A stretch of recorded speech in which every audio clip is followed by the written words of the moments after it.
की स्टार्टिंग होती है लेट 60s में और हम देखते हैं एंटोनियो प्रीतो को जो कि अपनी कार से वहीं पर जा रहा था और उसे रास्ते में एक डॉग भी दिखाई देता है। वो उस डॉग को पानी देता है और उसको अपने साथ लेकर चल देता है ये समझकर कि ये डॉग किसी ने छोड़ दिया होगा या फिर ये खो गया होगा। अब कुछ ही देर चलने के बाद वो एक छोटे से रिमोट टाउन में पहुंच जाता है जिसका नाम होता है क्विंटानर, जो कि स्पेन की साउथ साइड में था और वो भी बिल्कुल माउंटेन्स के बीचों बीच। अब टाउन में पहुंचने पर उसको एक लड़की मिलती है जिसका नाम रोसिता होता है और वो उससे डॉग के बारे में पूछता है कि उसे रास्ते में एक डॉग मिला है, शायद यहाँ पर किसी का डॉग खो गया होगा। लेकिन वो उससे मजाक करने लगती है और उसकी बड़ी बहन सोल उसकी कार के पास आकर उसकी विंडो पर एक स्नेल को मसल देती है और वो वहाँ से चला जाता है। अब वो आगे जाता है जहाँ पर कुछ लोग बैठे हुए थे जिनसे वो उस डॉग के बारे में पूछता है और बात करता है कि तभी वहाँ पर उसको एक लेडी बैठी हुई मिलती है जिसकी आंखें डिसफिगर्ड थी और वो बोलती है कि ये डॉग यहाँ पर किसी का भी नहीं है। और एंटोनियो उससे एक जगह के बारे में पूछता है जिसका वो एड्रेस बता देती है और ये भी बोलती है कि वही एक बिल्डिंग है जो कि रेंट पर लोग लेते हैं और यहाँ पर कोई भी वैसे नहीं आता, जिसको सुनकर एंटोनियो को थोड़ा सा अजीब फील होता है।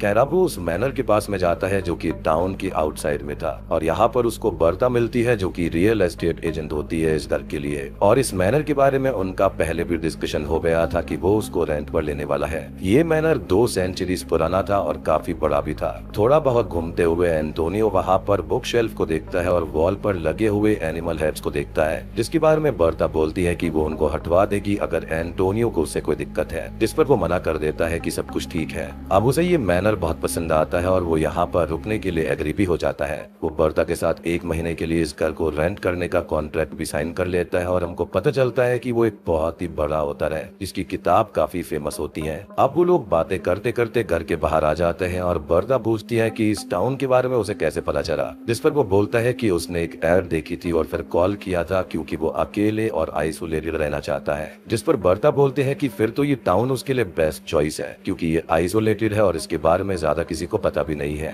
बर्ता के जाने के बाद में एंटोनियो अपनी कार से डॉग को लेने जाता है लेकिन वो डॉग कार में नहीं था और वो उसको सब जगह ढूंढते हुए वुड्स में चला जाता है और यहाँ पर भी उसे डॉग नहीं मिलता। लेकिन उसको कुछ अजीब सी आवाजें आने लगती हैं जैसे कि किसी एनिमल की आवाज जो कि बार्किंग या फिर हाउलिंग कर रहा था, जिससे कि वो थोड़ा सा डर जाता है और वहाँ से चला जाता है। वो टाउन में जाता है जहाँ से घर से उसे कुछ आवाजें आ रही थी और वो उन आवाजों को सुनने लगता है। तभी घर के अंदर एक कपल बात कर रहे होते हैं किसी चीज के बारे में कि उन्होंने उसको बंदी बना रखा है और वो शोर मचा रहा है। और ये सब बातें सुनकर हमको और एंटोनियो को ये समझ आता है कि ये किसी के बारे में बात कर रहे थे, शायद वो कोई पर्सन है या फिर कोई एनिमल है। अब उस घर से हस्बैंड कुछ सामान लेने के लिए कहीं चला जाता है और छुपते छुपाते एंटोनियो उसका पीछा करने लगता है। वो आदमी एक खाली जगह पर जाता है जहाँ पर एक शहर बना हुआ था और उस शहर के अंदर से एक जानवर जैसी अजीब सी आवाजें आ रही थी। अब वो आदमी उस शहर के अंदर जाता है और उसके अंदर जो कुछ भी था वो उसको डांटते हुए शांत रहने का बोलता है और उसके लिए खाना भी रख देता है। और हम खाना उठाते हुए एक ह्यूमन हैंड को देख पाते हैं विच मीन्स कि इसके अंदर कोई आदमी है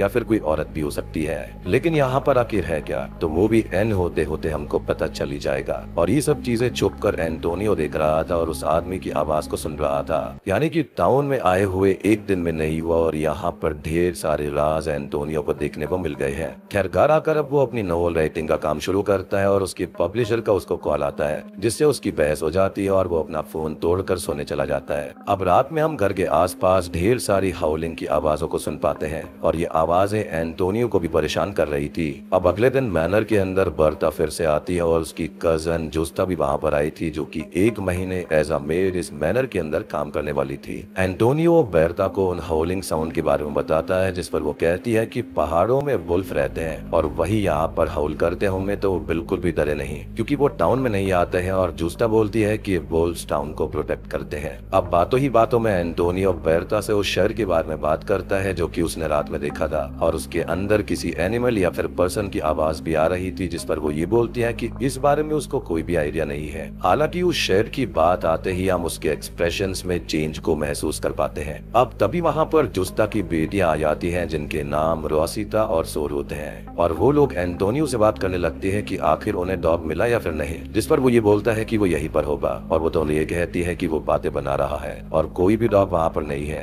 और वो एक बीमारो है और वो वहाँ से चली जाती है। बेरता बोलती है कि वो लड़कियों की बातों पर ज्यादा ध्यान ना दे और वो लोग यहाँ पर कुछ भी कहानियां पकड़कर इमेजिन करने लगती हैं, जिस पर वो ये बोलता है कि वो बच्चियों की बातों पर वैसे भी ध्यान नहीं देता है। खैर अगले सीन में वो टाइपिंग कर रहा होता है और उसके पास में वो दोनों बहनें आती हैं और बताती हैं कि उनको एक क्लोजेट से एक वुल्फ मास्क मिला है। एंटोनियो बिजी था तो वो उनको जाने का बोल देता है और वो लोग उससे फिर से कहती है कि वो सच में बीमारो है, जिस पर वो पूछ ही लेता है कि आखिर ये बीमारो होता क्या है, और वो मॉन्स्टर बताकर वहाँ से हंसते हुए चली जाती है। खैर अगले सीन में वो अपना काम कर रहा था और उसे पास में लगे हुए वुल्फ हेड से कुछ आवाजें आती है, जिसको वो चेक करता है, लेकिन वहाँ पर एक स्नेल था जिसको वो निकाल कर बाहर रख देता है। अब आपने यहाँ पर एक चीज नोटिस करी होगी कि इस मूवी का नाम भी स्नेल से रिलेटेड है और यहाँ पर स्नेल्स भी आ रहे हैं, तो इसका जो लिंक है वो मूवी के एंड में खुलता है। अब रात को वो अपनी बुक की स्टोरी आगे टाइप करता है और हमको पता चलता है कि जो इस टाउन के अंदर हो रहा था और यहाँ पर जो उसके साथ में हुआ है वो उसको स्टोरी के फॉर्म में लिखता जा रहा था। अब अगले दिन वो शेड के पास में खड़ा हुआ था और उसको देख रहा था। वो उस लेडी को भी देखता है जो उस आदमी की वाइफ है और इसी कपल को हमने उस रात बात करते हुए सुना था, और वो लेडी शहर में खाना रखने आई थी। वो उस लेडी से पूछता है कि शहर में आखिर है क्या और उसे अंदर क्यों रखा हुआ है, लेकिन वो लेडी गुस्सा करके उसे वहाँ से भगा देती है। अब वो टाउन के अंदर घूमने लगता है और टाउन के अंदर मिड समर ईव की तैयारी चल रही थी, जो कि यहाँ का कल्चरल फेस्टिवल था। खैर अब वो एक बार के अंदर जाता है जहाँ पर उसको वही कपल मिलता है जिनका नाम कारमेलो और कार्मेन था, और वो उनसे उस शहर के बारे में पूछता है तो वो बताते हैं कि उस शहर के अंदर एस्टेबान नाम का आदमी है जो कि एक रेचल मैन है और उसको बचपन से ही बांध कर रखा हुआ है, जिसको उसकी ही माँ ने बांधा था, क्योंकि वो बहुत ही ज्यादा वायलेंट है और एनिमल्स को मार कर खा जाता है। एंटोनियो बोलता है कि एस्टेबान को किसी ऐसी जगह पर ले जाना चाहिए जहाँ पर उसका इलाज हो सके, जिस पर कार्मेन बोलती है कि उसका इलाज कहीं पर भी नहीं हो सकता और वो यहीं पर रहकर ही मरेगा और वो लोग चिल्ड्रन ऑफ कर्स हैं। अब एंटोनियो इससे आगे कुछ भी पूछ पाता वो लोग बार को ही बंद कर देते हैं। अब वो वुल्फ्स के अंदर जाता है और यहाँ पर उसको वही वुल्फ्स की अजीब सी डरावनी आवाजें सुनाई देती है, जिससे डरकर वो भागने लगता है और एक प्रीस्ट बेनितो से मिलता है। वो दोनों आपस में बात करने लगता है और थोड़ा हंसी मजाक करते हैं, जिससे एंटोनियो थोड़ा लाइट अप होता है और देखने से यहाँ पर ऐसा लगता है जैसे कि ये दोनों एक दूसरे को पहले से ही जानते हैं। अब वो लोग मैनर के अंदर आते हैं और बात करते हुए बेनितो टाउन के बारे में बताता है कि इस टाउन के लोग काफी जल्दी डर जाते हैं और काफी ज्यादा सुपरस्टिशियस भी हैं, जिस पर एंटोनियो बीमारों के बारे में पूछता है और बेनितो बोलता है कि इस मेंशन के अंदर ही पुराने टेनेंट्स बहुत रीडिंग करते थे, तो उनके पास पक्का ऐसी कोई ना कोई किताब होगी जिसके अंदर बीमारों के बारे में जानकारी उसको मिल जाएगी, और वो यहाँ का एक अर्बन लेजेंड भी है।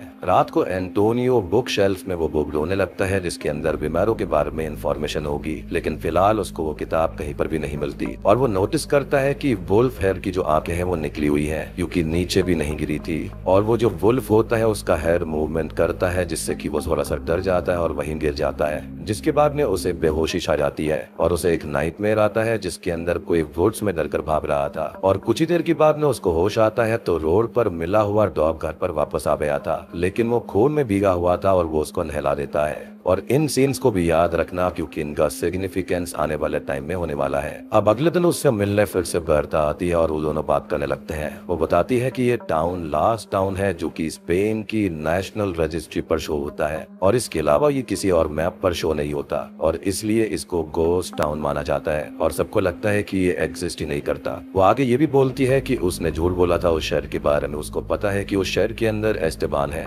और बचपन में वो बहुत ही वायलेंट था और एनिमल्स को मारकर खा जाया करता था, इसलिए उसको वहाँ पर बंधक बनाकर रखा गया है, और कार्मेलो उसका कजन है और सबको लगता है कि वही बीमारो है। बर्ता के जाने के बाद में एंटोनियो को डॉग दिखाई देता है और वो उसके साथ रिवर साइड पर चला जाता है जहाँ पर बेनितो फिशिंग कर रहा था। वो उसके पास जाता है और बात करने लगता है और बोलता है कि उसे कुछ आवाजें सुनाई देती हैं और चीजें अपनी जगह से हटकर कहीं और मिलती है, जिस पर फादर ये बोलता है कि वो इन सब चीजों के बारे में ज्यादा ना सोचे और फेस्टिवल में जाए उस लड़की मार्ता के साथ में, जिस पर एंटोनियो बोलता है कि उसका नाम मार्ता नहीं बल्कि बेर्ता है और मार्ता तो उसकी माँ का नाम था। फादर आगे बोलते हैं कि एंटोनियो ज्यादा परेशान ना हो और वो कभी भी फादर के पास चैपल में आ सकता है और वो चैपल को अपना ही घर समझे, जिसका रीजन हमको थोड़ी देर में पता चलेगा क्योंकि असली पत्ते काफी खतरनाक हैं। अब मैनर में आकर वो यही सब चीजों को देख रहा होता है, अपनी कहानी के लिए टाइप भी करने लगता है और जोस्ता को आज की छुट्टी रहता है क्योंकि आज मिड समर ईव का फेस्टिवल सेलिब्रेशन था। अब जब रात को वो नहा रहा होता है तो उसे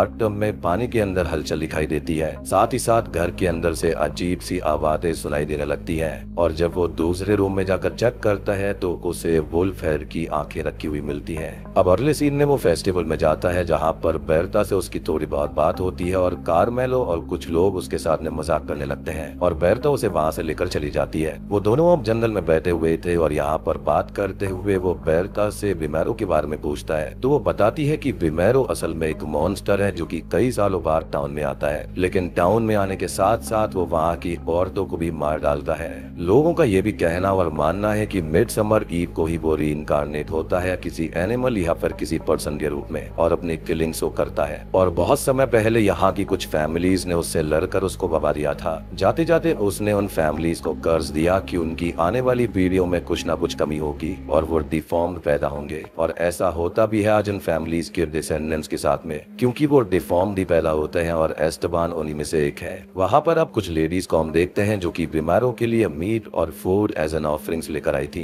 क्योंकि उनका ये मानना था कि वो इससे कभी वापस नहीं आएगा, लेकिन डर सबको है कि कभी भी बीमारो वापस आ सकता है। वो दोनों अब एक दूसरे की तरफ आकर्षित फील करते हैं और किस करने लगते हैं, लेकिन हम देख पाते हैं कि बेरता की बॉडी के ऊपर भी कुछ डिफॉर्म्ड मार्क्स हैं और वो इंटीमेट होने से खुद को रोक लेती है। खैर अब आगे बोट्स में हम देखते हैं वो शहर को जहाँ से एस्टेबान आजाद हो गया था की तरफ वो दोनों ही घर जाने लगते हैं और एंटोनियो बेरता को उसके घर छोड़ने चला जाता है जहाँ पर उसे रोसिता मिलती है और वो उसे एक ड्राइंग देती है जिसमें उसने विमेरो बनाया हुआ था और वो उस ड्राइंग को लेकर वहाँ से चला जाता है। अब घर पर आकर वो बुक शेल्फ को देखता है जहाँ पर उसको एक बैग मिलता है और उसके अंदर विमेरो के बारे में लिखा हुआ था कि विमेरो अपनी भूख की वजह से बार बार टाउन में किलिंग्स करने आता है और वो तब तक नहीं रुकता जब तक या तो वो खुद न रुक जाए या फिर किसी से डर न जाए, और वो टाउन से भागकर पानी में शेल्टर ले लेता है। अब रात में सोने के बाद ने उसे वही नाइटमेयर आता है जिसने वो वुड्स में किसी को भागते हुए देखता है, और अगले दिन जब वो जागता है तो उसके पास में बेरता आती है और बताती है कि जुस्ता की बेटी सोल को किसी ने जान से मार दिया है। जी हाँ, सोल को किसी ने जान से मार दिया था,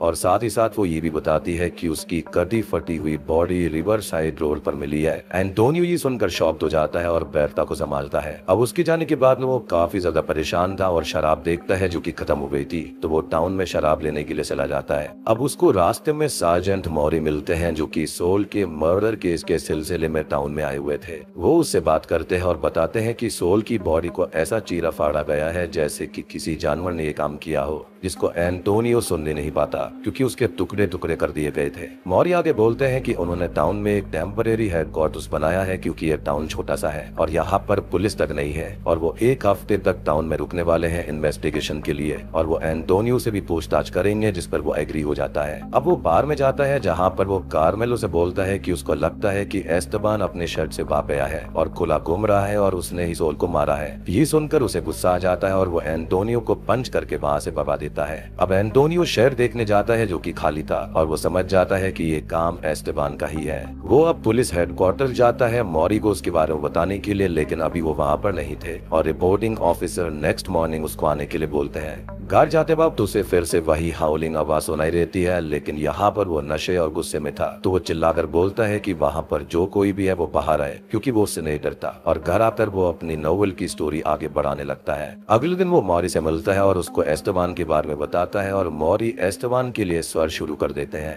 अगले सीन में हम देखते हैं कि कार्मेलो कुछ लोगों के साथ वुड्स में एस्टेबान को ढूंढने जाता है और दूसरी ओर परेशान एंटोनियो चैबल जाता है फादर बेनितो से मिलने। वो फादर से बात करता है और उसको अपने नाइटमेयर्स के बारे में बताता है कि वो हमेशा किसी को भागते हुए देखता है जो कि उसके घर के बाहर आकर रुक जाता है। तभी फादर उसको ये बोलते हैं कि उसे जो कुछ भी अपने सबकॉन्शियस माइंड में या फिर अपने ड्रीम्स में दिखाई देता है वो कोर भी हो सकते हैं, खुद एंटोनियो भी हो सकता है और कोई भी हो सकता है, क्योंकि एट द एंड सब एक ही है। और वो उसे अंदर आने को कहे, उससे सवाल करे जो कि करना इतना कठिन नहीं होगा जितना कि लगता है, और ऐसे वो अपने अंदर की चीजों को ठीक कर सकता है। बेसिकली यहाँ पर वो अपने ड्रीम्स को फेस करने के लिए कह रहा था। फादर अब उससे उसके डॉग का नाम पूछता है, लेकिन उसने अभी डॉग का नाम नहीं रखा था, और फादर उसे जेरेमाया का कोट सुनाते हैं। वो उसे वहीं क्लोजेट में रखी हुई एक गन भी दिखाते हैं कि अगर उसे कभी भी जरूरत पड़े तो वो यहाँ से इस गन को लेकर यूज कर सकता है। अब अगले सीन में हम उन लोगों को एस्टेबान को ढूंढते हुए देखते हैं और एस्टेबान अपनी माँ के घर पर चला जाता है जहाँ पर उसकी माँ उस पर गुस्सा करती है कि उसने किसी की जान ले ली है, लेकिन वो उनको ही जान से मार देता है और उनका दिल निकाल कर खाने लगता है। लेकिन तभी वहाँ पर कुछ लोग आ जाते हैं जो कि उसे ही ही ढूंढ रहे थे और वो उसको शूट करके जान से मार देते हैं। अब रात को घर पर एंटोनियो देखता है कि वॉल क्लॉक एक टाइम पर आकर रुक जाती है और वो अक्सर इसी टाइम पर आकर रुक जाया करती थी। वो उस वुल्फ हेयर को भी देखता है जिससे उसे वही हाउलिंग की आवाज सुनाई देती थी और वो गुस्से में उस हेयर में पेन से उसको स्टैप कर देता है और उसके ऊपर ग्लास को भी तोड़ देता है, जिसके बाद में वो सो जाता है। लेकिन उसको अभी भी वही सेम नाइटमेयर्स आने लगते हैं। अब अगले दिन जूस्ता घर पर आती है और रोसिता भी उसके साथ में थी और वो एंटोनियो की नोवेल के पेजेस को पढ़कर बोलती है कि वो ये सब झूठ लिख रहा है और सोल को विमेरो नहीं मारा है, एस्टेबान ने नहीं, और एक कर्स चाइल्ड विमेरो नहीं हो सकता। और एंटोनियो पहले से ही परेशान था तो वो उसको वहां से भगा देता है। बेसिकली यहाँ पर उनका ये कहना था कि कर्स तो विमेरो ने ही दिया था, तो एक कर्स चाइल्ड विमेरो कैसे हो सकता है, यानी कि एस्टेबान ने ऐसा नहीं किया है, ऐसा उनका मानना था। खैर अगले दिन एस्टेबान और उसकी मदर का फ्यूनरल होता है और एंटोनियो भी वो देखने जाता है, जहाँ पर उसकी मुलाकात मौरी से होती है। वो बताते हैं कि अब टाउन के अंदर किलिंग्स रुक जाएंगी क्योंकि किलर तो मारा जा चुका है। जिसके बाद में एंटोनियो घर पर होता है और उससे मिलने बेरता आती है और वो खुद को दिखाती है कि उसकी बॉडी भी थोड़ी सी रिफॉर्म्ड है, लेकिन एंटोनियो को इससे कोई भी दिक्कत नहीं थी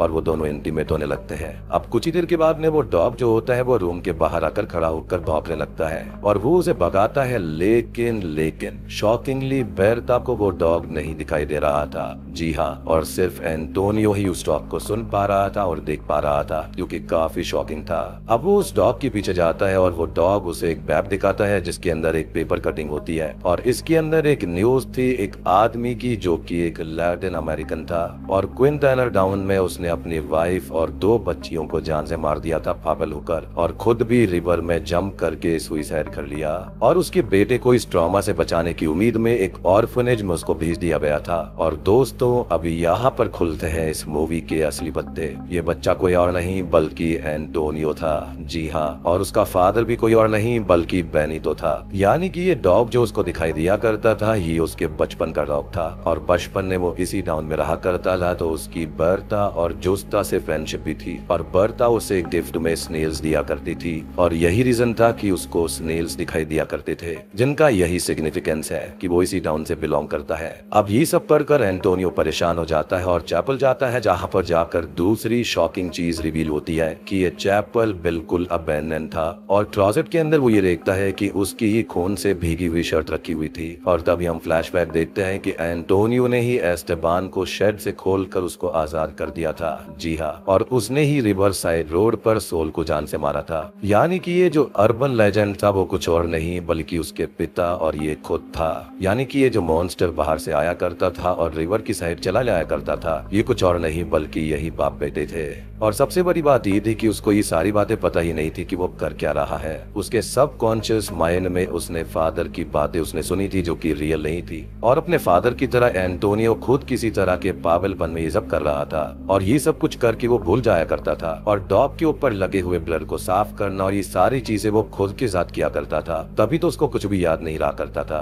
अब तभी वहां पर रोसिता आ जाती है और सब कुछ देख लेती है और समझ जाती है कि एंटोनियो ने ही सोल को मारा है और वो वहां से भागकर अपने घर चली जाती है अपनी माँ को सच्चाई बताने। एंटोनियो परेशान हो जाता है और मैनर वापस जाता है तो उसे घर के अंदर खून मिलता है और अपने बचपन के रूप को वो देखता है जो कि एक रूम की तरफ इशारा करता है और इस रूम के अंदर ही उसके फादर ने अपनी वाइफ को मारा था। और आज एंटोनियो ने एक शॉकिंग चीज भी करी थी कि उसने बेरता को मारकर उसी रूम में डाल दिया था। जी हाँ, अब एंटोनियो ये देखकर बहुत ही ज्यादा परेशान हो जाता है और सब जगह आग लगाने के लिए फ्यूल को डालने लगता है, लेकिन तभी वहां पर जोस्ता और रोसिता आ जाती हैं एज रोसिता ने जोस्ता को सारा सच बता दिया था। जोस्ता रोसिता को भागकर टाउन में सबको ये सच्चाई बताने का बोलती है और एंटोनिया जोस्ता के पास आकर उसको समझाता है कि ये सब उसने नहीं किया है, लेकिन जोस्ता उससे बचते हुए उसके हाथ पर एक से एक बड़ा सा कट लगा देती है और वो जोस्ता पर अटैक करके उसको भी जान से मार देता है और उसकी भी डेड बॉडी पर वो फ्यूल डालकर पूरे मैनर को आग लगा देता है। अब वो वुड्स के अंदर रोसिता को पकड़ने जाता है और रोसिता उसे ट्रिक करके खाई से नीचे पानी में गिरा देती है, लेकिन वो खुद भी नीचे गिर जाती है। अब पानी के अंदर हम एंटोनियो को देखते हैं जो कि बाहर आता है और सीन और जगह चेंज हो जाती है और वो अपने पूल में था। वो प्रेस कॉन्फ्रेंस अटेंड करता है जो उसे रिसेंटली अपनी नोवेल के लिए अवार्ड मिल रहा था और जो कहानी अब तक हम देख रहे थे वो उसकी नोवेल की ही कहानी थी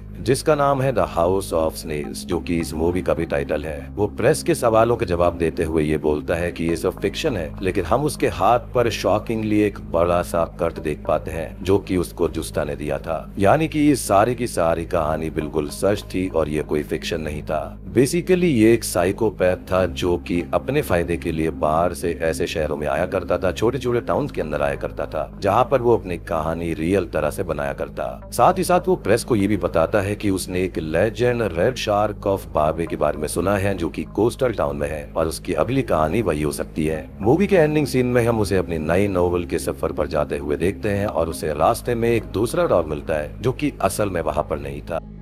इसी के साथ में ये मूवी पर खत्म हो जाती है। तो यहाँ पर हम एक पागल ऑथर को देख पाते हैं जो कि कहानियां लिखता है और शायद ये कहानियां बनाने के लिए वो स्टोरी और सिनेरियो उसको खुद ही तैयार करता है। और जो क्विंटैनर टाउन में हुआ था वो सच था और सब कुछ उसने ही किया था, लेकिन वो हमेशा ही ऐसे करता आता है और वो टाउन्स को चुनता था जिसके बारे में किसी को भी पता नहीं होता और जो वहाँ के लोग होते हैं वो बाहरी दुनिया से कटे हुए थे। साथ ही साथ उस टाइम पर टेक्नोलॉजी भी इतनी एडवांस नहीं थी, तो इन लोगों को हर चीज की खबर हो और चीजें आसानी से बाहर आ जाए ऐसा नहीं हो सकता। और सबसे बुरी डिटेल यहाँ पर ये थी कि जब बर्ते उसको ये बताती है कि ये जो टाउन है वो बिल्कुल भी किसी और मैप पे नहीं है, यानी कि एक तरह का घोस्ट टाउन है। तो जानबूझकर ये ऑथर जो है या फिर ये मैरमैन साइकोपैथ जो है वो अपनी कहानी की इंस्पिरेशन बिल्कुल रियल लाइफ से लिया करता था। अब तक मुझको ये लग रहा था कि ये सारी कहानियां बस ऐसे ही बना रहा है और सारी चीजें उसकी कहानी में है, लेकिन जब उसके हाथ पर वो कट दिखाई देता है उससे हमको रियलाइज हो जाता है कि ये सारी चीजें बिल्कुल रियल में हुई थी। अब यहाँ पर ढेर सारी चीजों के बारे में बात करी गई है जैसे कि शेप शिफ्टर्स, वुल्व्स एटसेट्रा। सबसे बड़ी बात यह है कि इस टाउन के अंदर कोई भी डॉक्टर, पुलिस या फिर ये सब चीजें अवेलेबल नहीं थी। तो वहाँ पर ये जो कर्ज था ना वो कर्ज नहीं बल्कि कोई जेनेटिक डिसऑर्डर या फिर कोई बीमारी हो सकती है जिसका इलाज ये लोग करवा ही नहीं रहे थे। तो यहाँ पर इस चीज के बारे में बताया गया है कि इस तरह के टाउन्स के अंदर, छोटे छोटे टाउन्स विलेजेस में बहुत सारी फैसिलिटीज अवेलेबल नहीं होती है, तो हर चीज वहाँ पर लोगों को भूत प्रेत लगने लगती है। और एक और डिटेल की जो एंटोनियो के फादर का गोस्ट वहाँ पर था वो ये भी बोलता है कि इस टाउन के जो लोग हैं वह बहुत ही ज्यादा सुपरस्टिशियस हैं। तो ये भी एक डिटेल है जहाँ पर ये बताया जाता है कि वहाँ पर कोई भी फैसिलिटी नहीं थी। और थ्रू आउट द मूवी जिस अर्बन लेजेंड के बारे में बात हो रही थी कि वो बाहर से आकर औरतों को मार डालता है, वो कोई और नहीं बल्कि एंटोनियो खुद था। और शायद से ये सेम चीज उसके फादर भी क्या करते थे। और ये जो साइकोपैथ वाले ट्रेट थे ना ये उसको उसके फादर से ही मिले थे। बाकी ये मूवी जो है ना ये स्लो बर्न है लेकिन इसको देखने में काफी मजा आता है। अगर आप इस टाइप की मूवीज का एंजॉय करते हैं तो श्योरली आप इसको जरूर देख सकते हैं। उम्मीद करता हूँ कि आपको ये वीडियो पसंद आई होगी। पसंद आई है तो वीडियो को लाइक कर देना, चैनल पर नए हैं तो सब्सक्राइब कर लीजिए।